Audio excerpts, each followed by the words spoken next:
的笑声，而你如果流泪，我会比你更心疼。我的梦想需要你陪我完成，而你给我的爱让我勇气倍增。Saya sendiri pribadi mau membina warga binaan di lapas tebing tinggi karena memang itu sudah jalinan jodoh yang tanpa saya duga. Banyak pelajaran yang saya dapati.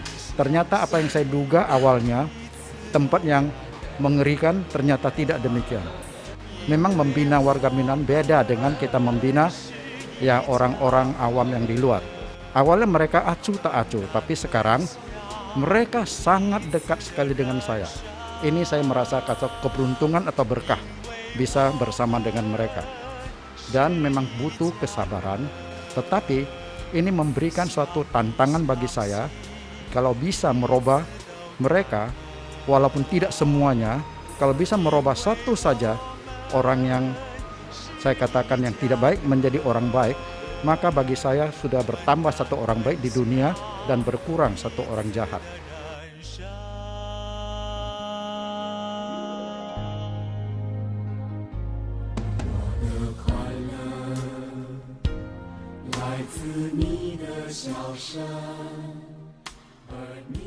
Setelah saya bebas tahun 2020 bulan 10 ya, saya pertama itu udah nggak dipercayai dalam hidup bermasyarakat. Saya mau cari kerjaan juga susah. Terakhir saya berpikir sendiri, gimana caranya mencari penghasilan sendiri tanpa terikat dengan orang lain. Saya menjual es lilin yang harga 2.000. Awalnya saya cuma buat 60 biji aja iseng-iseng.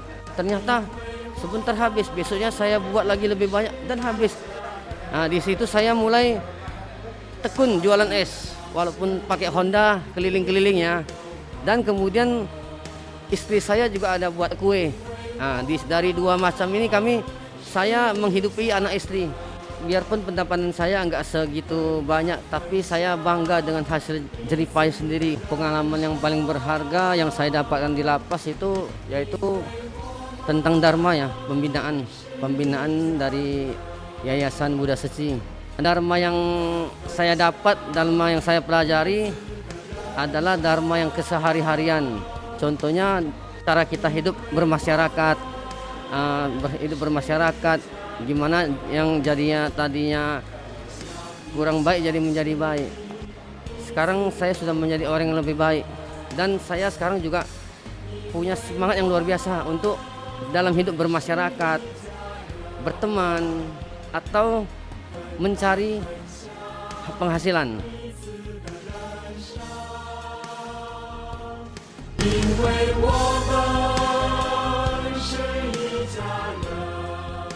Sebelum mengenal Dharma, saya lebih burungnya ya suka marah, emosi. Tapi untuk sekarang ini saya sudah kurang-kurangilah, sudah tidak ada lah ibaratnya. Bisa menahan emosi ya, dan ibaratnya apabila pernah teman-teman masalah, saya bisa menasihati tanpa ibaratnya harus marah gitu. Nah, karena saat mendengar Dharma, saya dilatih supaya ibaratnya bisa lebih baik lagi. Saya lebih pikiran saya lebih terbuka ya satu, dan lebih mengerti lah mana yang baik dan enggak, dan lebih menyayangi orang tua saya yang sebelumnya kalau di luar kan kita kan biasa-biasa aja gitulah ya. Dan di sini saya banyak dapat perubahan saya mulai dari ibaratnya ke yang sebelumnya saya lakukan tidak baik, sekarang berubah menjadi lebih baik. Dan seperti saya sebelumnya menggunakan narkoba, sekarang saya sudah berhenti, dan saya pun bisa mengajak teman-teman yang lain untuk berhenti menggunakan narkoba, mengajak mereka ikut bimbingan agar mereka mengerti Dharma dan bisa berubah juga untuk kedepannya menjadi manusia yang lebih baik dan berguna bagi orang lain.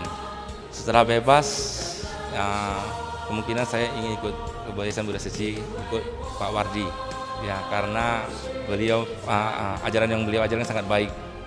Saya ingin mengikuti jejak beliau dan berguna bagi orang lain ke depannya.